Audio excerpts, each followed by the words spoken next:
Bonjour à vous, bienvenue dans Double Masters VIP Edition, booster VIP à genre 110 € qui contient des cartes totalement inédites. Je suis très content de vous ouvrir ça, j'ai appris l'existence parce que je me suis cotisé avec un ami pour acheter une boîte de booster Double Masters qui vaut quand même dans les 250. Et pendant qu'on la faisait en scellé, on m'a révélé que ceci existait. Contient des choses très très jolies qu'on ne trouve nulle part ailleurs. Donc vous avez des cartes sans bordure, des full art qui brillent. Alors j'ai eu les deux box toppers que je vais vous montrer. Ici, vous voyez comme elles sont magnifiques. Et elles existent en version brillante. Dans ces boosters, à 110 €. Donc des gros boosters. Hein. Mais c'est assez léger. Il y a une trentaine de cartes dedans, dont des terrains. Enfin, il y a plein de jolies choses. Et j'ai hâte de découvrir ça. Parce que je ne me suis pas trop renseigné. J'étais juste tellement content de l'existence de ce truc que j'ai pas perdu de temps à voir ce que je pouvais récolter. Il y a bien évidemment des bonnes cartes qui valent cher vu que ce truc vaut cher, vu qu'on ne les trouve nulle part ailleurs, alors ce sera forcément...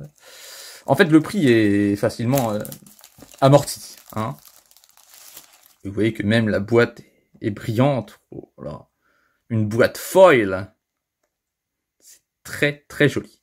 Allez, on est parti pour l'ouverture. Alors, c'est quoi? C'est des scratchs?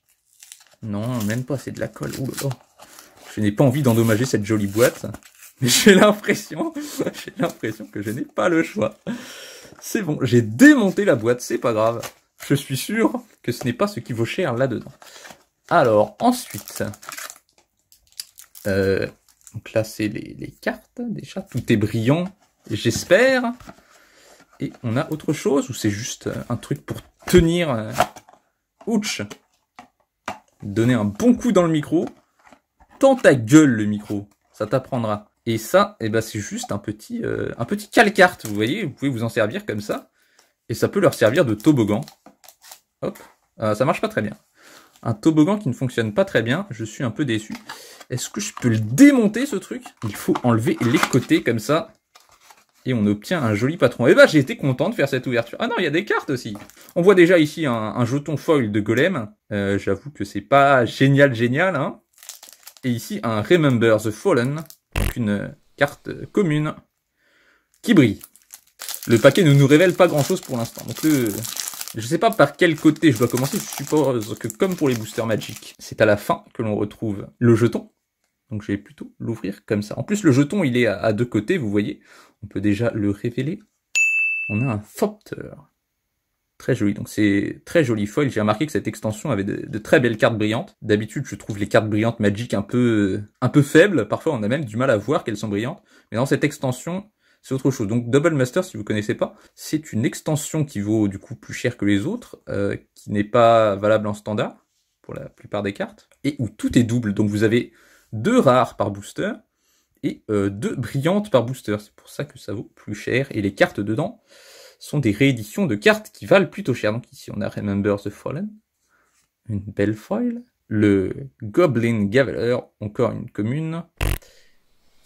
C'est une édition où il y a beaucoup d'équipements, vous voyez que ça combo avec les équipements, et beaucoup d'artefacts, globalement. Donc il y a beaucoup de cartes qui combo avec les artefacts, c'était marrant en scellé. Créature artefact, donc Fairy Mécaniste. Foil, la carte est entièrement foil. Vous voyez ces jolis arcs-en-ciel qui vous brûlent la rétine. On a Thraben Inspector, donc ça c'est une carte que je suis content d'avoir, puisque je la joue dans mon deck pionnier, que je joue un deck Blink, et j'ai quelques Thraben Inspector, vous voyez. On a un jeton qui peut être sacrifié pour piocher, ça coûte que 1, c'est une assez bonne carte. On a une hache de sombracier, il me semble que Dark Steel c'est sombracier. Donc pour l'instant ce n'est que des communes, donc tout ça, ça ne vaut pas grand chose, si je peux me permettre. Je pense que tout ça on peut le trouver dans des boosters. Il n'y a pas de souci. Ensuite, Glaze Fiend. On a un Shatter of the Squirrel. Créer des écureuils. Et c'est vraiment un écureuil, ça. Il fait peur, hein. C'est censé être tout mignon les écureuils. En plus c'est des 1-1, ils auraient pu la faire mignon. Et on peut la relancer, donc on peut avoir 2 écureuils sur le champ de bataille. C'est vraiment très très intéressant si on aime les écureuils. On a le Récupérateur Mire, une carte dont je me souviens bien, puisque j'apprécie particulièrement Miraudin. C'est là que j'ai commencé à jouer, et on voit les jolis soleils dorés de Miraudin. Je crois qu'il y a 5 soleils qui tournent autour, un truc du genre. Je m'y connais pas trop en lore de Magic. En noix, ça c'est un truc genre pas Kaladesh, je sais pas. Une très jolie fabrication, une construction.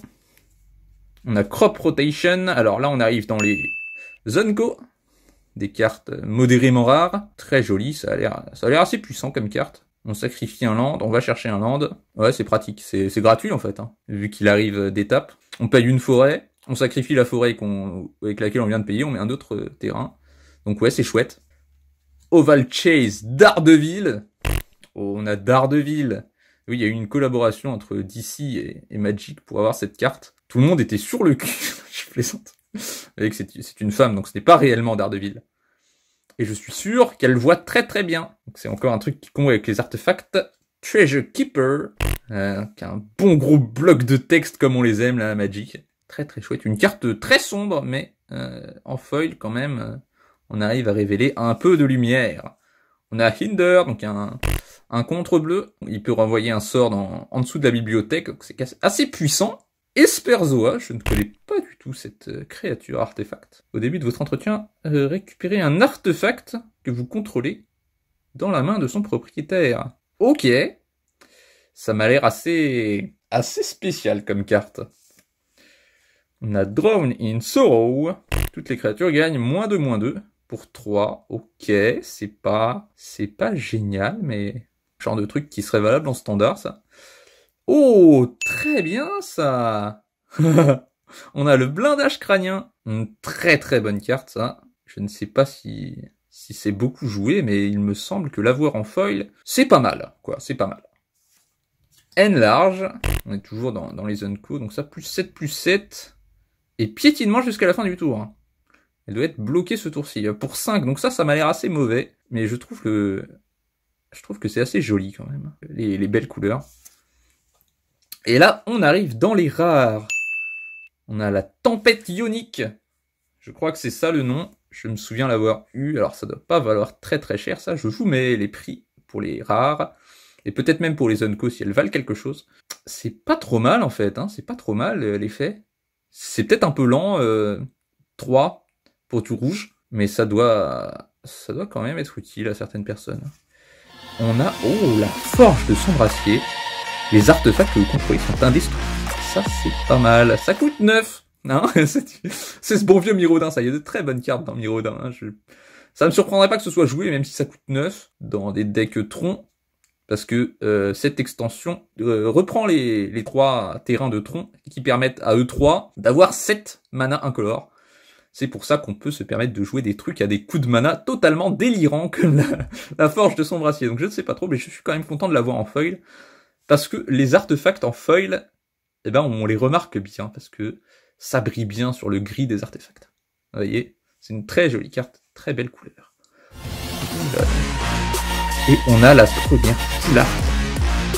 Déluge toxique. Foil. Très très joli. Donc pour 3, on met moins autant qu'on veut à toutes les créatures, selon ce qu'on paye comme point de vie. Je ne connaissais pas cette carte, mais elle est vraiment sympa. Elle est très sombre, donc on voit mal le brillant. Mais en full art, je suis toujours très content d'avoir des cartes full art, car il n'y en a pas assez dans Magic. Je vais directement la placer sous scellé. Gentiment, celle-ci. Voilà. Calmement, voilà. Tu rentres gentiment. Je te félicite. Très jolie. On ne la brusque pas, surtout. Le déluge toxique. Voilà, gentiment. Ensuite, on révèle la prochaine carte et... Oh, la saisie des pensées full art. Mesdames et messieurs, voici la saisie des pensées full art. Alors ça c'est vraiment une excellente carte. Tous les decks noirs jouent ça. Dès que vous avez du noir dans un deck, vous jouez saisie des pensées. Donc ça doit quand même valoir quelques pépettes. Petite saisie des pensées foil full art. Ah, je vous avoue que je ne dis pas non. Non, ça c'est une carte qui sera toujours appréciée. C'est certainement ce qu'on aime avoir dans les boosters VIP. Belle saisie des pensées. Donc il y a quand même une petite bordure ici en bas, vous voyez. C'est joli quand même, mais ce serait encore plus joli si ce n'était pas là. Je ne suis pas là pour me plaindre, bien évidemment. On a une forêt. Alors les terrains ne sont pas... Étonnamment, les terrains ne brillent pas. Donc c'est quand même de très beaux terrains. Je ne pense pas qu'on puisse les avoir d'un autre moyen que dans les boosters VIP, je suis pas sûr. Je crois que c'est exclusif. Je suis tout de même étonné qu'ils ne soient pas brillants, puisque tout est brillant, même les jetons. Pourquoi pas les terrains? C'est étrange. Tout de même une belle forêt. Il me semble que c'est un dessin qu'on a déjà vu. Ce n'est pas un... Donc le fait que ce soit full art, c'est sûrement exclusif, mais le dessin en soi, il est vieux. Il est vieux, donc on a sûrement un terrain de chaque. Alors, la montagne, waouh! Waouh, c'est très original comme dessin pour une montagne. On me l'aurait pas dit, j'aurais dit que c'est un sort rouge qui inflige des dégâts. C'est peut-être une montagne vue de très très près, voire un volcan. On a ensuite un beau, très beau marais, avec la lune au loin, ou le soleil, qui sait. Il fait sombre quand même, si c'est le cas. Il est très très joli, hein, très très dark, comme on aime. On a évidemment l'île. Très sympa celle-là. Des beaux rochers en lévitation. Et enfin la plaine, je suppose. Très belle plaine, voire un désert là. Bon, ensuite, je suppose que c'est tout pour les terrains. Non! Un deuxième set de terrains avec une illustration différente. Encore heureux qu'on ait une autre forêt avec plein de branches. Une montagne, très sympa celle-là. Je ne sais pas si ces terrains full art valent quelque chose, mais ils sont très appréciables. Oh, le marais. Oh, il a des belles couleurs, ce marais. J'aime beaucoup. On dirait une forêt aussi, hein. Ça pourrait être le dessin d'une forêt, ce marais. Ça ne m'aurait pas surpris d'ailleurs. Si vous voyez qu'on met les deux côte à côte, hein, l'un pourrait être la forêt et l'autre le marais. Ce ne serait pas étonnant. On a une, oh, très jolie île vue du dessus. Ah oui, sympathique ça. Une plaine. Donc cette fois, je pense que c'est tout pour les terrains. On va arriver à je ne sais quoi, peut-être c'est les jetons après. Oh, une île qui brille. C'est la même, donc c'est exactement la même que je viens d'ouvrir ici, vous voyez. Mais celle-ci brille. Merci beaucoup pour cette île qui brille. Et une plaine qui brille. Oh, c'est triste de finir par les terrains si j'avais su. On a quand même 2 terrains qui brillent, donc ça fait quand même 12 terrains dans la boîte. Heureusement qu'ils sont exclusifs, s'ils ne le sont pas, alors j'espère que la saisie dépensée vaut beaucoup, mais je suppose. Et on a quand même 2 terrains foil, donc c'est dommage que tous les terrains ne soient pas brillants comme ça. Mais des terrains full art foil, alors ça, si j'en avais eu 12, je serais très heureux. Je suis quand même content. Et pour finir, on a un soldat, un jeton soldat avec le cerveau derrière. Hein, d'habitude, les soldats, ils ont le cerveau à l'intérieur, mais vous savez que quand on rejoint l'armée, on n'a pas forcément un cerveau, ce n'est pas nécessaire. Et le top terre, hein. De très sympas jetons foil. Hein, c'est pas commun, hein, les jetons foil, il y en a pas souvent. Donc ça vaut peut-être quand même quelque chose. Je sais pas. Je pense qu'on s'en fiche un peu. Donc je suis quand même content d'avoir eu la saisie des pensées. Je pense que c'est une très très bonne carte à avoir là-dedans, sûrement pas la meilleure. Si on a eu sûrement 2 bonnes cartes, hein. Blindage crânien, forge de sombre à 6, je pense que c'est pas mal, mais je ne m'y connais pas spécialement. Je n'ai jamais vu quelqu'un jouer forge de sombre acier, mais je suis convaincu que c'est utile. Eh ben, j'espère que cette ouverture vous a plu, et ne vous en faites pas, il y en a d'autres qui arrivent. Je vous prépare une ouverture encore plus exceptionnelle que celle-là, qui durera encore plus longtemps. Je vous souhaite à tous une bonne journée, et à bientôt.